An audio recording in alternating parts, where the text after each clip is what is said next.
ಯಪ್ಪ ಯಪ್ಪ ಯಪ್ಪ ಎಂಥ ಬ್ಯಾಟಿಂಗ್ ಗುರು. ಚಿಕ್ಕ ಹುಡುಗನಿಂದ 14 ವರ್ಷದ ಹುಡುಗ. ಅಯ್ಯಯ್ಯೋ, ಜಿ ಟಿ ಅವ್ರ ಬಾಲರ್ಗಳಿಗಂತೂ ನಿಜವಾಗ್ಲೂ ರುಬ್ಬಾಗ್ಬಿಟ್ಟ ಗುರು. ಒಂದು ರೀತಿಯಲ್ಲಿ ಬಗನಿ ಗೂಟ ಇಟ್ಟಂಗೆ ಆಗ್ಬಿಡ್ತು ಅವ್ರ ಬಾಲರ್ಗಳಿಗೆ. ಯಾವ ಬಾಲರ್ಗೂ ಬಿಡ್ತಾ ಇಲ್ಲ ಗುರು. ಇಶಾಂತ್ ಶರ್ಮಾ ಹಿಡ್ಕೊಂಡು, ರಶೀದ್ ಖಾನ್ ಹಿಡ್ಕೊಂಡು, ಪ್ರಸಿದ್ಧ ಕೃಷ್ಣ, ಅಯ್ಯಯ್ಯೋ ಶಿವನೇ, ಅಯ್ಯಯ್ಯಪ್ಪ. ಇಂಥ ಟ್ಯಾಲೆಂಟು ಇಂಡಿಯಾದಲ್ಲಿರೋವಂಥದ್ದು ನಿಜವಾಗ್ಲೂ ಖುಷಿ ಕೊಡುತ್ತೆ. ಆ್ಯಂಡ್ ನಮ್ಮ ಇಂಡಿಯನ್ ಟ್ಯಾಲೆಂಟ್ಗಳು ಈ ಒಂದು ಮಟ್ಟದಲ್ಲಿ ಪರ್ಫಾರ್ಮ್ ಮಾಡ್ತಿರೋವಂಥದ್ದು ನೋಡ್ತಾರೆ ಸಿಕ್ಕಾಪಟ್ಟೆ ಖುಷಿ ಆಗುತ್ತೆ. ವೈಭವ್ ಸೂರ್ಯವಂಶಿ 101 in 38 ಬಾಲ್ ಅಂದರೆ, ಆ್ಯಂಡ್ 3 ಬಾಲ್ ಆಲ್ರೆಡಿ ಸೆಂಚುರಿ ಆದಮೇಲೆ ವೇಸ್ಟ್ ಆಯಿತು. ಬಟ್ 35 ಬಾಲಲ್ಲಿ 100 ರನ್ಗಳು. Oh my God, second highest. So first 30 ಬಾಲಲ್ಲಿ ಕ್ರಿಸ್ ಗೇಲ್ ಇರೋವಂಥದ್ದು. ಅದಾದಮೇಲೆ Vaibhav Suryavanshi. Oh my God, ಹಬ್ಬ ಎಂಥ ಬ್ಯಾಟಿಂಗರು. ಆ್ಯಂಡ್ ವಯಸ್ಸು ನೋಡಿ ನೀವು, 14 ವರ್ಷ. ನಾವು ಬೇರೆ ಯಾರಾದರೂ ಮಾಡಿದಿದ್ರೆ ಇಷ್ಟೊಂದು ದೊಡ್ಡದಾಗಿ ಮಾತಾಡ್ತಿರಲಿಲ್ಲ. ಆದರೆ 14 ವರ್ಷದಲ್ಲಿ ಇಂಥ ಒಂದು ಟ್ಯಾಲೆಂಟು ಆ್ಯಂಡ್ ಇಂಥ ಒಂದು ಪವರ್ ಹಿಟ್ಟಿಂಗು ಅಂತಂದರೆ, ಆ ಒಂದೊಂದು ಶಾಟ್ಗಳು ನೋಡ್ತಾ ಇದ್ರು ಕೂಡ, 14 ವರ್ಷ ಅಂತ ಅನ್ಸುತ್ತೆ ಗುರು ಮನುಷ್ಯನಿಗೆ ಅಂತ ಅನಿಸುತ್ತೆ. ಅಯ್ಯೋಯ್ಯಪ್ಪ, ಯಾರೋ ರಾಹುಲ್ ದ್ರಾವಿಡೆ ಕಿರ್ಚಾಡ್ಬಿಟ್ರು ಆ ವರ್ಲ್ಡ್ ಕಪ್ ಗೆದ್ದಿ ಅಷ್ಟು ಕಿರ್ಚಾಡಿದ್ರಲ್ಲ. ಸೊ ಇವಾಗೇ ನೋಡ್ತಿರೋವಂಥದ್ದು. ಈ ರೀತಿಯಲ್ಲಿ ರಾಹುಲ್ ದ್ರಾವಿಡ್ ಅವ್ರನ್ನ ನೋಡೋಕ್ಕೆ ಸಾಧ್ಯನೇ ಇಲ್ಲ ನೀವು.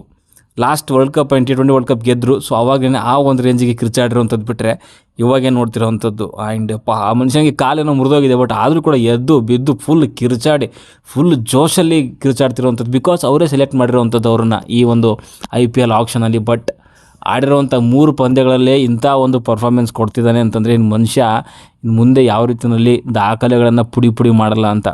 100 run in 35 ball, second highest. First ಮೊದಲನೇದಾಗಿ ಕ್ರಿಸ್ ಗೇಲ್ ಇದ್ದಾರೆ, ಸೆಕೆಂಡ್ ಇವರೇ ಇರೋವಂಥದ್ದು ಇವಾಗ. ಆ್ಯಂಡ್ ಇದ್ರ ಆದಮೇಲೆ ಮೇ ಬಿ ಯೂಸುಫ್ ಪಠಾನ್ ಇದ್ದಾರೆ 37 ಬಾಲಲ್ಲಿ. ಓ ಮೈ ಗಾಡ್, ನಿಜವಾಗ್ಲೂ ಕಣ್ಣಂತೂ ತಂಪಾಗ್ಬಿಟ್ಟು ಅಂತ ಹೇಳ್ತೀನಿ. ಆ್ಯಂಡ್ ಕರೀಮ್ ಜನ್ನತ್ ಒಂದು ಓವರಲ್ಲಿ 30 ರನ್ ಚಚ್ಚಾಗ್ಬಿಡ್ತಾನೆ ಗುರು. ಯಪ್ಪ, ಆ ಜನ್ನತ್ಗೆ ಒಂದು ರೀತಿಯಲ್ಲಿ ನರಕ ತೋರಿಸ್ಬಿಟ್ಟ ಅಂತಲೇ ಹೇಳ್ಬೋದು. ಮೇ ಬಿ ಅವ್ರದ್ದು ಫಸ್ಟ್ ಮ್ಯಾಚ್ ಅಂತ ಅನಿಸುತ್ತೆ. ಸೊ ಅಫ್ಘಾನಿಸ್ತಾನದಿಂದ ಬರ್ತಾರೆ. ಆ್ಯಂಡ್ ಅವ್ರಿಗೆ ನಿಜವಾಗ್ಲೂ ನರಕ ತೋರಿಸ್ಬಿಟ್ಟ. ಆ್ಯಂಡ್ ಇನ್ನೊಂದು ಸಾರಿ ಆ ಜನ್ನತ್ತು IPL ಕಾಳಿಸ್ಕೊಡೋದೇ ಡೌಟ್ ಅಂತ ನನಗನ್ಸುತ್ತೆ. ಬಟ್ ಅದ್ಭುತವಾಗಿರುವಂಥ ಬ್ಯಾಟಿಂಗು, ಮಾತಲ್ಲಿ ವರ್ಣನೆ ಮಾಡೋಕ್ಕಂತೂ ಚಾನ್ಸೇ ಇಲ್ಲ ಗುರು. ಆ್ಯಂಡ್ ರಾಜಸ್ಥಾನ್ ರಾಯಲ್ಸ್ ಅವ್ರಿಗೆ ಏನು ಒಂದು 3-4 ಮ್ಯಾಚು. ಸೊ ಕೊನೆಯಲ್ಲಿ 2 ಓವರ್ಗೆ 20 ರನ್ ಬೇಕಾದಾಗ, 18 ರನ್ ಬೇಕಾದಾಗ ಏನು ಸೋಲ್ತಾಯಿದ್ರು. ಆ 20ನೇ ಓವರ್ ಗಂಟ ತೊಗೊಂಡು ಹೋಗಲಿಲ್ಲ. ಇವತ್ತು 16ನೇ ಓವರ್ನಲ್ಲೇ ಮ್ಯಾಚ್ ಮುಗಿಸ್ಬಿಟ್ರು. ಇನ್ ಕೇಸ್ ವೈಭವ್ ಸೂರ್ಯವಂಶಿ ಇನ್ನೊಂದು ಸ್ವಲ್ಪ ಇದ್ದಿದ್ದರೆ, ಸೊ ಇನ್ನೊಂದು 2 ಓವರ್ ಬೇಗನೆ ಮುಗಿಸ್ಬಿಡ್ತಿದ್ದ ಅಂತ ಅನಿಸುತ್ತೆ. ಆ ಒಂದು ಬ್ಯಾಟಿಂಗು, ಪ್ರತಿಯೊಂದು ಬಾಲು ಯಾರಿಗೂ ಬಿಡಲಿಲ್ಲ. ಇಶಾಂತ್ ಶರ್ಮಾ ಅಂತ ಸೀನಿಯರ್ ಬಾಲರು, ಮೊಹಮ್ಮದ್ ಸಿರಾಜು, ವಾಷಿಂಗ್ಟನ್ ಸುಂದರು, ಪ್ರಸಿದ್ಧ Krishna, highest wicket taker, one of the. So ಈ ಸೀಸನಲ್ಲಿ ಚಾನ್ಸೇ ಇಲ್ಲ, ಯಾರನ್ನೂ ಬಿಡಲೇ ಇಲ್ಲ ಅಲ್ಲಿ. ಓ ಮೈ ಗಾಡ್, ಎಂಥ ಬ್ಯಾಟಿಂಗ್ ನಿಜವಾಗ್ಲೂ.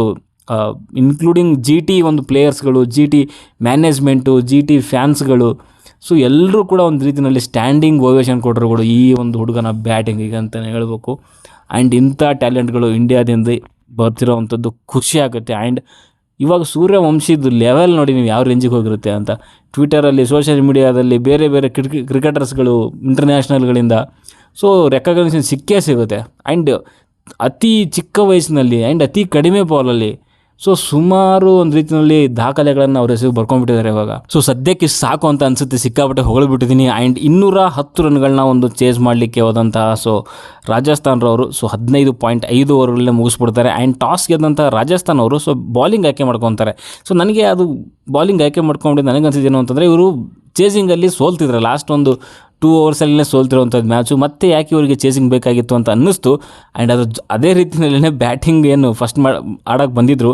ಸೊ ಅಲ್ಲಿ GT ಅವರು ಅಗೇನ್ ಫಸ್ಟ್ ವಿಕೆಟ್ಗೆ 93 ರನ್ಗಳನ್ನ ಜೋಡಿಸ್ತಾರೆ. ಅಂದರೆ 1.2 ಓವರ್ಗಳಲ್ಲಿ 93 ಬರುತ್ತೆ. ಆಲ್ಮೋಸ್ಟ್ ಒಂದು 9 ರನ್ಸ್ ಪರ್ ಓವರ್ ಬರುತ್ತೆ. ಅನ್ಕೊಂಡೆ ಇವತ್ತು ಕೂಡ 200+ ಹೋಗುತ್ತೆ.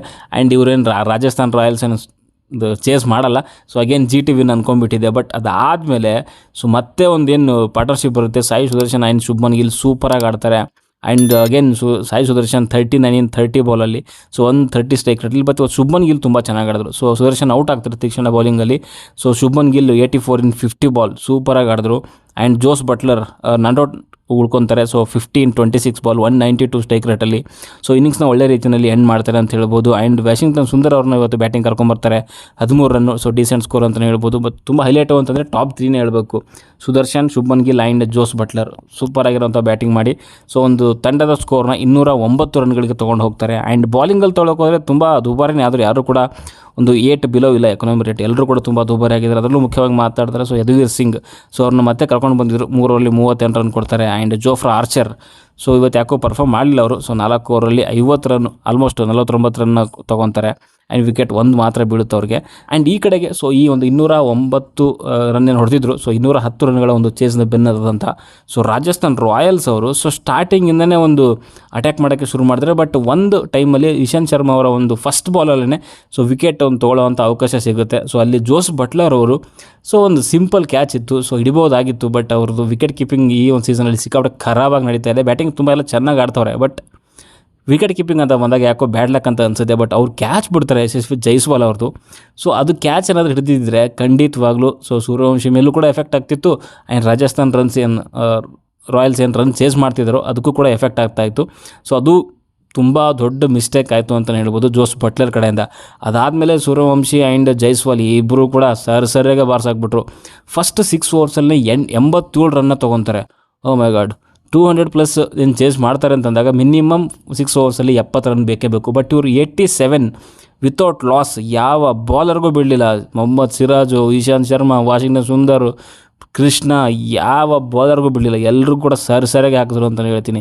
ಆ್ಯಂಡ್ ಫಸ್ಟು ಒಂದು ವಿಕೆಟ್ಗೆ 166ನ ತೊಗೊತಾರೆ. ಒಂದೊಂದು ಹಿಟ್ಟಿಂಗು ಕೂಡ ಸೂರ್ಯವಂಶಿ ಕಡೆಯಿಂದ ಯಾವ ರೇಂಜಿಗೆ ಹೊಡಿತಾಯಿದ್ರು ಅಂದರೆ ಒಂದು ರೀತಿಯಲ್ಲಿ ಯಶಸ್ವಿ ಜೈಸ್ವಾಲೇ ಒಂದು ರೀತಿಯಲ್ಲಿ ಶ್ಯಾಡೋ ಆಗೋಗ್ಬಿಟ್ರು ಅವ್ರ ಮುಂದೆ. ಸೊ ಯಾವ ಬಾಲು ಬಿಡ್ತಾರ, ಸೂಪರ್ ಆಗಿರೋವಂಥ ಒಂದು ಬ್ಯಾಟಿಂಗ್. 166 ಇನ್ 71 ಬಾಲಲ್ಲಿ.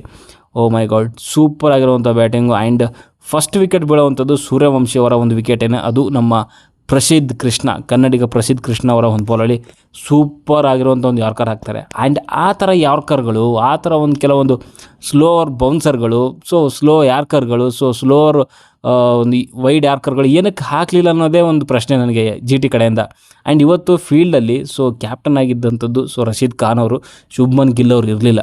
ಸೊ ಅದೇ ಎಫೆಕ್ಟ್ ಆಯಿತು ಅಂತ ಅನಿಸುತ್ತೆ ನನಗೆ. ಬಿಕಾಸ್ ಬಾಲಿಂಗಲ್ಲಿ ಚೇಂಜಸ್ ಇರಲಿಲ್ಲ. ಬಂದು ಹಾಕ್ಕೊಂಡು 20 ಸ್ಪೇಸಲ್ಲೇ ಹಾಕ್ತಿದ್ದಾರೆ. ಯಾರು ಕೂಡ ಸ್ಲೋವರ್ ಟ್ರೈ ಮಾಡ್ತಾನೇ ಇಲ್ಲ, ಯಾರ್ಕರ್ ಟ್ರೈ ಮಾಡ್ತಾ ಇಲ್ಲ. ಸೊ ಅಂದರೆ ಅವ್ರು ಹೊಡಿತಿದ್ದಾನೆ ಅಂತ ಹೇಳ್ಬಿಟ್ಟು ಸುಮ್ಮನೆ ಜೋರಾಗಿ ಹಾಕ್ತವ್ರೆ. ಅವ್ನು ಜೋರಾಗಿ ಹಾಕಿದಂಗೆಲ್ಲ ಇನ್ನೂ ದೊಡ್ಡದಾಗಿ 6 ಹೊಡಿತಾನೆ. 60 ಮೀಟ್ರಿಂದ 91 ಮೀಟ್ರ್ ಗಂಟ ಎಲ್ಲ ಒಂದು ಮೀಟ್ರ್ಗಳಲ್ಲೂ ಕೂಡ 6 ಇದ್ದಾವೆ.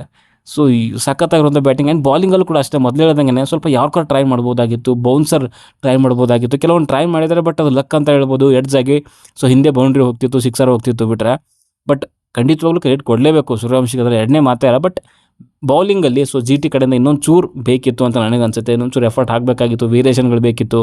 ಸೊ ಅದು ಕೂಡ ಕಾಣಲಿಲ್ಲ. ಬಟ್ ವೈಭವ್ ಸೂರ್ಯವಂಶಿ ಔಟ್ ಆಗ್ತಾರೆ. ಸೊ 101 ರನ್ನು 38 ಬಾಲಲ್ಲಿ. ಆ್ಯಂಡ್ ನಿತೀಶ್ ರಾಣಾ ಬರ್ತಾರೆ ನೆಕ್ಸ್ಟಲ್ಲಿ. ಸೊ ಅವರು ಒಂದು ಬೌಂಡ್ರಿ ತೊಗೊತಾರೆ. ನೆಕ್ಸ್ಟ್ ಬಾಲಲ್ಲಿ ರಿವರ್ಸ್ ಹೊಡೆಯೋಕೆ ಹೋಗಿ ಸೊ ಅಲ್ಲಿ ರಶೀದ್ ಖಾನ್ ಅವ್ರಿಗೆ LBW ಆಗ್ತಾರೆ ಅಂತ ಹೇಳ್ಬೋದು. ನೆಕ್ಸ್ಟ್ ಬಂತ ರಿಯಾನ್ ಪರಾಗು ಅಷ್ಟೇ. ಸೊ ಜಾಸ್ತಿ ಹೊತ್ತು ನಿಲ್ಲದೇನೆ. ಸೊ 32 ಇನ್ 15 ಬಾಲಲ್ಲಿ 213 ಒಂದು ಸ್ಟ್ರೈಕ್ ರೇಟಲ್ಲಿ ಸೊ ಇನ್ನಿಂಗ್ಸ್ನ ಮುಗಿಸ್ತಾರೆ. 32 ರನ್ ಮಾಡ್ತಾರೆ. ಅವರು ಕೂಡ 15 ಬಾಲಲ್ಲಿ 2 ಬೌಂಡ್ರಿ 2 ಸಿಕ್ಸರ್ ತೊಗೊಂಡು ಅಂತಲೇ ಹೇಳ್ಬೋದು.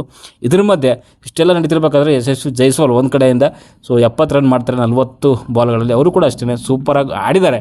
ಇನ್ ಕೇಸ್ ವೈಭವ್ ಸೂರ್ಯವಂಶಿಯಿಂದ ಈ ಒಂದು ಬಾಂಬ್ ಬ್ಲಾಸ್ಟ್ ಆಗುತ್ತಲ್ಲ, ನ್ಯೂಕ್ಲಿಯರ್ ಬ್ಲಾಸ್ಟ್ ಆದ ರೀತಿಯಲ್ಲಿ ಒಂದು ಆಟ ಬಂದಿರಲಿಲ್ಲ ಅಂತಂದಿದ್ರೆ ಸೊ ಜೈಸ್ವಾಲ್ ಅವ್ರದ್ದು ಇನ್ನಿಂಗ್ಸು ತುಂಬ ಒಂದು ಒಳ್ಳೆ ಇನ್ನಿಂಗ್ಸ್ ಹಂಗೆ ನೋಡೋಕ್ಕೆ ಹೋದರೆ 70 ರನ್ನು 40 ಬಾಲಲ್ಲಿ. ಸೊ ಸೂಪರ್ ಆಗಿರುವಂಥ ಒಂದು 70 ರನ್ ಮಾಡ್ತಾರೆ 40 ಬಾಲಲ್ಲಿ. 9 boundary 2 sixer, 175 strike rate. And Suryavanshi 11 ಸಿಕ್ಸರ್ಗಳನ್ನ ಹೊಡಿದ್ದಾರೆ. ಎಫರ್ಟ್ಲೆಸ್ ಅಂತ ಹೇಳ್ಬೋದು. ಕೆಲವೊಂದು ಸಿಕ್ಸರ್ಗಳು ನೋಡ್ತಾ ಇದ್ದರೆ, ಇನ್ನು ಕೆಲವನ್ನ ರಶೀದ್ ಖಾನ್ ಹೊಡೆದಿರುವಂಥ ಸ್ವಲ್ಪ ಎಫರ್ಟ್ ಹಾಕಿ ಹೊಡೆದ್ರು. ಬಟ್ ಪೇಸರ್ಗಳಿಗೆ ಆ ಪೇಸ್ನ ಯೂಸ್ ಮಾಡಿಕೊಂಡು ಈ ಎಫರ್ಟ್ಲೆಸ್ ಆಗಿ ಹೊಡಿತಾರೆ. ಸೊ ಒಟ್ಟಿನಲ್ಲಿ ಇವತ್ತಿನ ಒಂದು ಪಂದ್ಯದಲ್ಲಿ ಸೂರ್ಯವಂಶಿ ಅವರು ಮ್ಯಾನ್ ಆಫ್ ದಿ ಮ್ಯಾಚ್ ಅಂತ ಹೇಳ್ತೀನಿ. And one of the greatest innings in IPL history ಅಂತ ಹೇಳ್ತೀನಿ. ಇನ್ನು ಮುಂದೆ ಕೂಡ ಅಷ್ಟೇ ಸುಮಾರು ವರ್ಷಗಳ ಕಾಲ ಈ ಒಂದು ಇನ್ನಿಂಗ್ಸ್ನ ನೆನೆಸ್ಕೊತಾರೆ. ನಾವು ಇವಾಗ 2013 ಕ್ರಿಸ್ ಗೇಲ್ 175 ಏನು ಆ ಒಂದು ಇನ್ನಿಂಗ್ಸ್ ಇದೆ. ಸೊ ಅವ್ರದ್ದು ನೆನೆಸ್ಕೊತೀವಿ ಅಗೇನ್. ಇವಾಗ ಕೂಡ ಮುಂದೆ ಸುಮಾರು ವರ್ಷಗಳಾದರೂ ಕೂಡ ವೈಭವ್ ಸೂರ್ಯವಂಶಿ ಅವರ ಒಂದು ಇನ್ನಿಂಗ್ಸು ನೆನೆಸ್ಕೊಳ್ಳೇಬೇಕು. ಯಾಕಂದರೆ 14 ವರ್ಷ ಗುರು ಹುಡುಗನಿಗೆ ಚಾನ್ಸೇ ಇಲ್ಲ.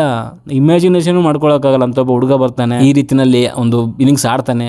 ಸೊ ಚಾನ್ಸೇ ಇಲ್ಲ ಅಲ್ವೇ. ಒಟ್ಟಿನಲ್ಲಿ ಅದ್ಭುತ ಗುರು, ಅದ್ಭುತ ಅಂತ ಹೇಳ್ತೀನಿ. ಓಕೆ, ಸೊ ಒಟ್ಟಿನಲ್ಲಿ ರಾಜಸ್ಥಾನ್ ರಾಯಲ್ಸ್ ಅವರು ಮತ್ತೆ ಒಂದು ಪಂದ್ಯನ ವಿನ್ ಮಾಡಿದ್ದಾರೆ. ಆ್ಯಂಡ್ ಪಾಯಿಂಟ್ಸ್ ಟೇಬಲಲ್ಲಿ ಸೊ ಒಂದು ಸ್ಥಾನನ ಮೇಲೆ ಹೋಗಿದ್ದಾರೆ. ಆ್ಯಂಡ್ GT ಸೊ ಟಾಪ್ 2ನಲ್ಲಿದ್ದಂಥದ್ದು. ಸೊ ಅವರಿಗೆ ಸೋಲ್ ಆಗಿದೆ ಅಂತಂದರೆ ಸ್ವಲ್ಪ ಕಾನ್ಫಿಡೆನ್ಸ್ ಲೆವೆಲ್ಲು ಕಡಿಮೆ ಆಗುತ್ತೆ. ಆ್ಯಂಡ್ ರಾಜಸ್ಥಾನವ್ರಿಗೆ ಸೊ ಒಂಚೂರು ಕಾನ್ಫಿಡೆನ್ಸ್ ಲೆವೆಲ್ ಜಾಸ್ತಿ ಆಗುತ್ತೆ.